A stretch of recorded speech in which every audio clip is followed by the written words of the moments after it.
Svoja vrata so konec preteklega tedna odprle fakultete po vsej Sloveniji, saj so potekali informativni dnevi za vpis v novo študijsko leto.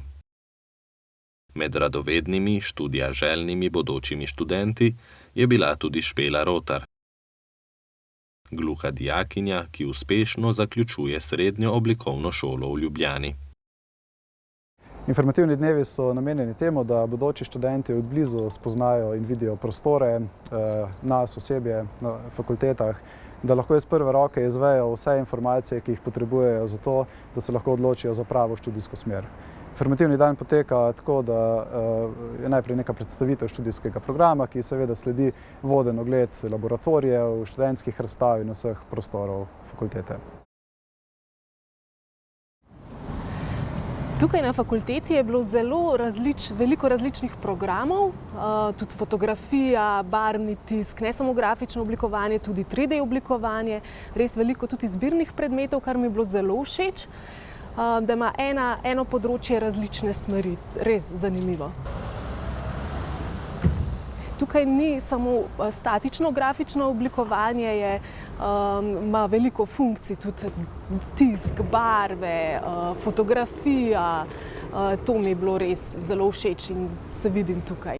Naravoslovno-tehniška fakulteta Univerze v Ljubljani je ena od 26 članic univerze. Sestavljena je iz večjih študijskih smeri, smo izredno pestra članica glede tega. Pri nas je možno študirati materiale in metalurgijo, geologijo, geotehnologijo in rudarstvo. V stavbi, v kateri se nahajamo, pa še oblikovanje tekstil in oblačil, tekstilstvo in pa grafiko. Moram priznati, da si še nisem ogledala vseh fakultet, ki si jih želim. Sedaj sem bila na prvi izbiri. Bom nadaljevala še, pa potem izbrala tisto smer, ki mi bo najbolj všeč. Tukaj na NTF-ju so me zelo dobro prepričali in imam občutek, da mi bo všeč.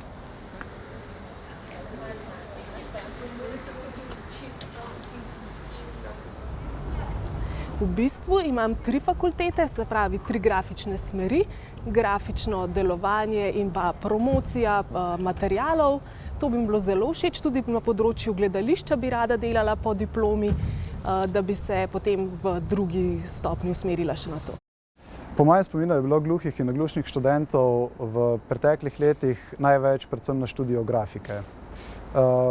To so bili študenti, ki so prišli skupaj seveda s tolmači in so povsem brez vsakih težav redno študirali na naših študijskih programih, tako da res vedno dobrodošli pri nas. Dijaki lahko že v samem vpisnem postopku na portalu EVŠ označijo, da so dijaki s posebnimi statusi oziroma posebnimi potrebami, priložijo vsa potrebna potrdila in tudi v samem vpisnem postopku, kolikor niso sprejeti izrednim postopkom na izbrani študij, se jim znižajo točke za vpis. Izbira študija pogosto ni lahka, čeprav je vpisnih mest več, kot je kandidatov. Za študente univerzitetnega izobraževanja je več kot 19.700 vpisnih mest. Za študente višjih šol pa skoraj 12.000. Dober razmislek o željah in samem študiju pride še kako prav, saj kar 20% študentov po prvem letniku zamenja smer študija. Od prejšnjega leta, ko je bil v ustavo kot pravica vseh gluhih vpisan znakovni jezik, pa bodo študijska leta za gluhe dijake veliko lažja, kot so bila doslej.